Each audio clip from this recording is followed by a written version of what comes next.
Yo voy a tratar de poder resumir las cosas. Me tocó el tema de la unidad y lógicamente como oveja que soy me voy a someter al pastor aquí, Miguel Canales. Y yo quiero decirles un versículo bíblico. Se puede quedar así si desea, porque no tenemos el tiempo, ¿verdad?, del protocolo normal que usamos en los servicios. Primera de Corintios capítulo 12 verso 12, y dice así la palabra del Señor: en el nombre del Padre, del Hijo, del Espíritu Santo. En el nombre del Padre, del Hijo, del Espíritu Santo. Dice: porque así como el cuerpo es uno y tiene muchos miembros, alguien diga conmigo: unidad y diversidad.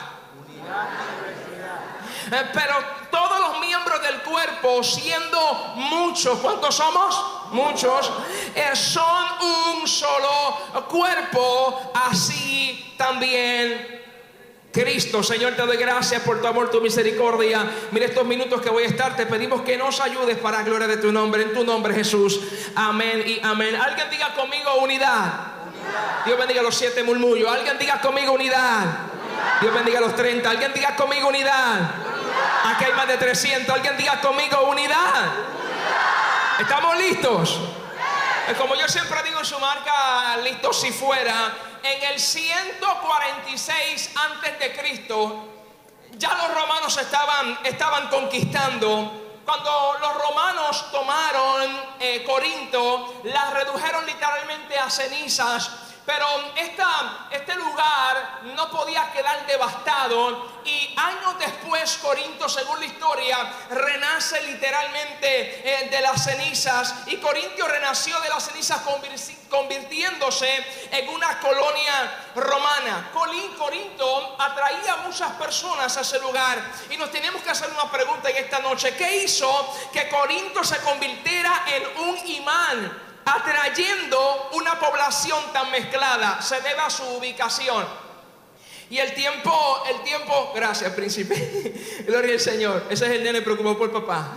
El tiempo no me daría para que entremos en detalles profundos sobre la geografía, pero la geografía que tenía Corinto era, hermano, sin igual. Alguien diga conmigo: sin igual.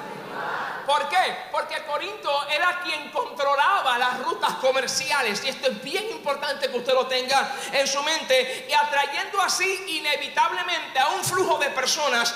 Como esta ciudad, este lugar controlaba rutas comerciales, inevitablemente tenían que llegar allí comerciantes, empresarios, marineros. Todas estas personas procedían de algún lugar. Por lo tanto, a Corinto era normal que llegaran a ella griegos, romanos, judíos, soldados jubilados, artesanos y traficantes de distintos vicios, sin tomar en cuenta que Corinto era famosa porque iba mucha gente de turista. Alguien pregúnteme: ¿a qué? Ellos iban a adorar, escuche bien, al templo de Afrodita. Déjeme darle algo importante para que usted entienda. Cuando en Corinto decían vamos al templo de Afrodita a adorar, estaban hablando que iban a prostituirse. Porque en este templo había 1000 sacerdotisas, traducido en arroz y habichuela eran 1000 prostitutas. Lo que significa que en ese lugar iban muchas personas, no solamente a buscar la prostitución, sino que como este lugar gobernaba las rutas comerciales, había mucha gente de mucho lugar. Alguien diga conmigo: mucha gente de mucho lugar. Y es inevitable que si venía mucha gente de muchos lugares, llegaran a Corintio muchas personas de distintos pensamientos. Ese no es el asunto. El asunto está que diferentes ideologías se congregaban en Corintios. ¿Y qué ocurre? Que a la gente convertirse, pues se convertían griegos, se convertían judíos, se convertían personas, ciudadanos romanos. Así que en la congregación de Corintio había una diversidad. Diga conmigo: diversidad. Más fuerte: diversidad. Ahora bien, y usted me dirá: ¿y qué tiene que ver todo lo que tú estás hablando con el verso que leíste, que somos un cuerpo? Porque precisamente para poder entender por qué Pablo habla sobre el cuerpo, tenemos que entender qué estaba ocurriendo en Corinto para que Pablo trajera esta enseñanza. Alguien diga conmigo: enseñanza.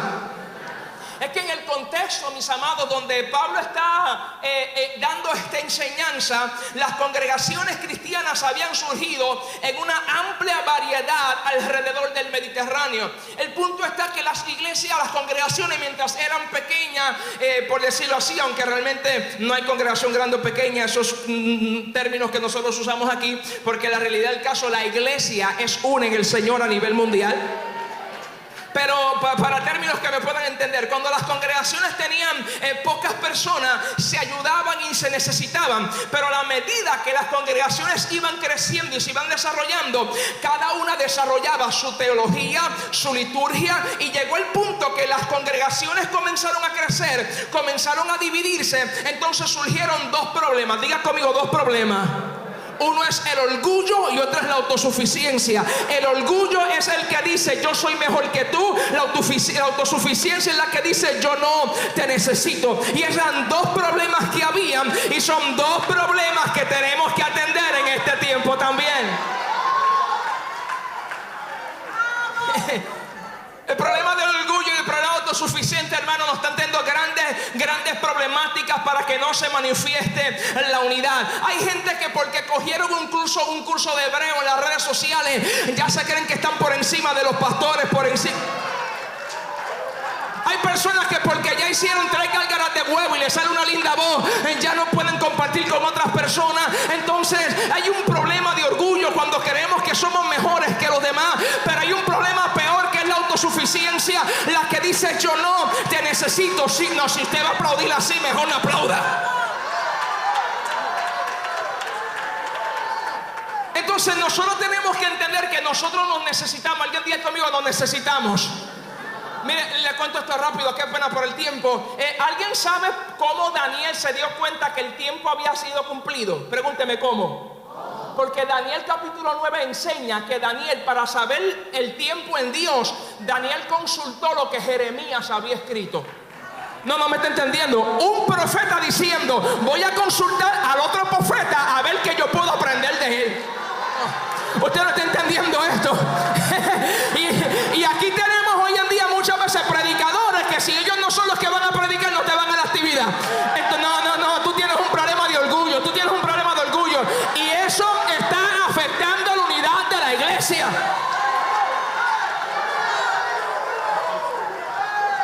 Pero también tenemos un problema de autosuficiencia. El problema de autosuficiencia es peor que el orgullo, porque aunque el orgullo me hace sentir superior, la autosuficiencia me dice ya yo no te necesito. ¿Usted me permite decir algo que va a ser fuerte? ¿Sí? ¿Puedo un momentito? Ok, esto va a ser fuerte. Por si acaso más nunca me vuelven a invitar, fue un placer haberles conocido.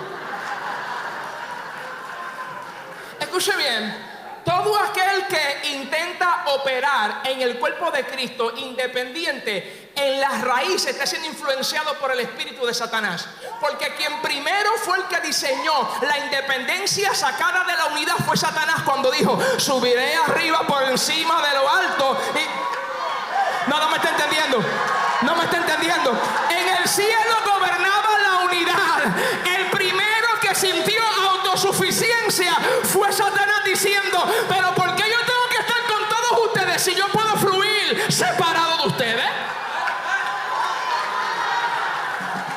Dile, toca a 3 personas y dile, no te dejes envenenar. Vamos, toca a alguien, no te dejes envenenar. ¿Cuántos adoramos al Señor? ¿Cuántos adoramos al Señor? Oiga, rápido, déjeme avanzar porque no es vigilia. Entonces, una de las enseñanzas para traducir el término teológico a arroz de habichuela, una de las cosas para que me pueda entender, una de las cosas que Pablo le enseña a la iglesia en Corinto es, mi gente, ustedes tienen que entender que ustedes no son una isla. ¿Sabe qué es una isla? Una isla es un pedazo de tierra que está rodeada por agua y debido a eso no se conecta con nada más.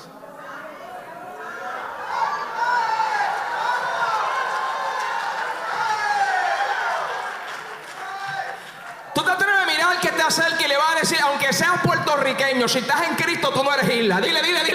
Aunque seas puertorriqueño, si estás en Cristo tú no eres isla. Porque no estamos separados. Nos necesitamos más de lo que pensamos. ¿Alguien adora al Señor? Mire, Mire, nosotros nos necesitamos. Alguien diga conmigo, nos necesitamos. Qué pena. Le digo rápido, por ejemplo, ¿cuántos recuerdan la historia de Bartimeo, ciego, Bartimeo, capa, Bartimeo? ¿Cuántos recuerdan? Bartimeo, ciego, capa, ¿sí? Ok, algo bien importante. ¿Cuál es el problema que tenía Bartimeo? Pero corra, que no es vigilia. ¿Era qué? Era ciego. Entonces cuando Bartimeo estaba ciego, dile al que está a tu lado, no puedo ver. Haga así, no puedo ver. Dios bendiga a los 30 que tuvieron infancia. Que haga así, no puedo ver.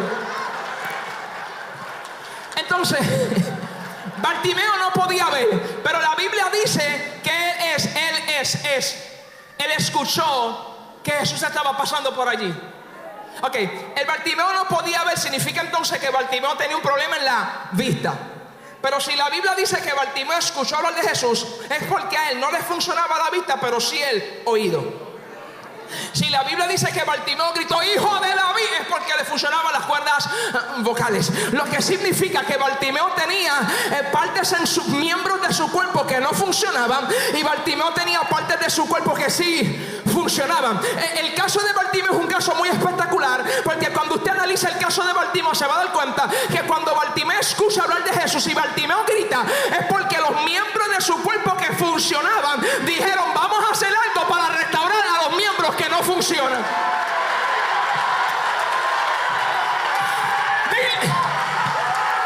Dile al que está a tu lado, si tú funcionas, restaura. Dile al que está a tu lado, si tú funcionas, restaura.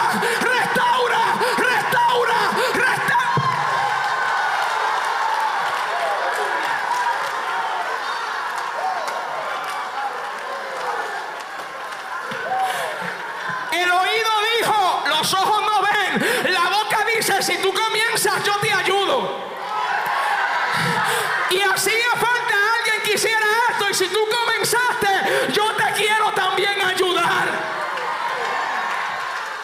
Entonces, aquí hay un problema. Pregúnteme, ¿cuál es el problema? Que los miembros del cuerpo que funcionaban fueron los que se unieron para restaurar el que no funcionaba. Entonces, a mí algo me asusta. Me asusta. Y a mí me asusta y me preocupa ver gente que se está quemando tanto. Voy a explicarle. Tú lo ves en los eventos. Agarran el micrófono. Tú ves los videos por Facebook y tú dices, Dios mío, pero este hombre está prendido en candela. Pero déjeme decirle algo y no me malinterprete, soy pentecostal. Pero el que tú grites no significa que tienes unción. Vamos a empezar por ahí. Entonces, si tú haces alarde de que tienes tanto fuego, tu fuego se traduce en restauración. Porque eso a mí no me cuadra. Que tú te estés quemando y tú único en el mundo y nadie más. No. Dile al que está a tu lado, si funcionas, restaura a los miembros que no están funcionando. Dile, si funcionas, restaura a los miembros. ¿Cuántos adoramos al Señor?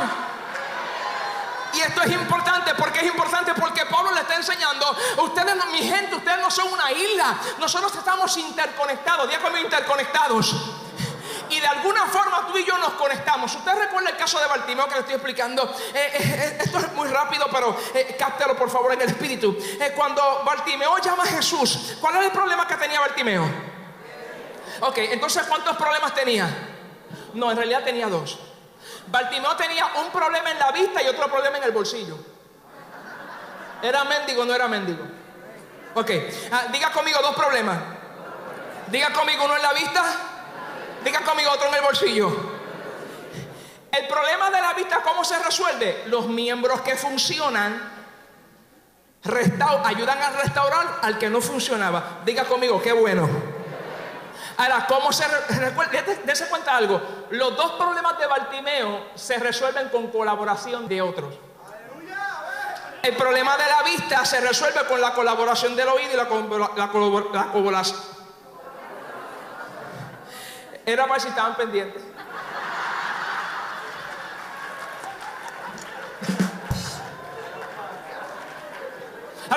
ese problema se resolvió, alguien diga conmigo, con unidad. Y el problema financiero de Bartimeo, ¿sabe cómo se resuelve? También con colaboración. Porque si todos colaboráramos en la congregación hubiera menos problemas. Alguien pregúnteme, ¿cómo se resuelve el problema financiero? Pregúnteme. Cuando Jesús lo sana, Bartimeo dice, puedo ver que estoy pelado. Pero, ¿alguien sabe de dónde era Bartimeo? De Jericó. ¿Alguien sabe a quién Jesús? Jesús estaba Bartimeo era de Jericó, no olvide eso. Y sin embargo, cuando Jesús está entrando a Jericó, Jesús ve a alguien trepado a un árbol y Jesús le dice: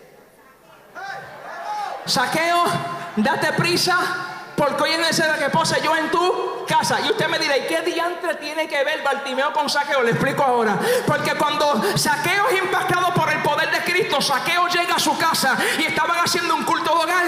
Y Zaqueo dice: maestro, yo quiero una parte. Bueno, en este servicio de adoración vamos a dar una participación para un testimonio especial. Bartimeo pasa al frente para que testifique. Y Bartimeo dice: la mitad de mi bienes doy a los pobres. No entendió.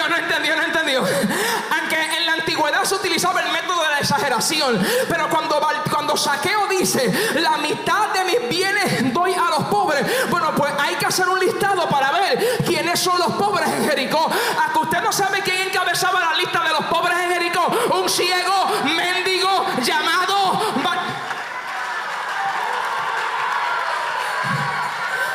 Dile al que está a tu lado: yo tengo algo que tú necesitas. Dile: yo tengo algo que tú necesitas. Alguien levante su mano arriba, su mano arriba, su mano arriba. Déjeme decirle algo, lo que significa que no podemos menospreciar a nadie, porque Zaqueo era menospreciado.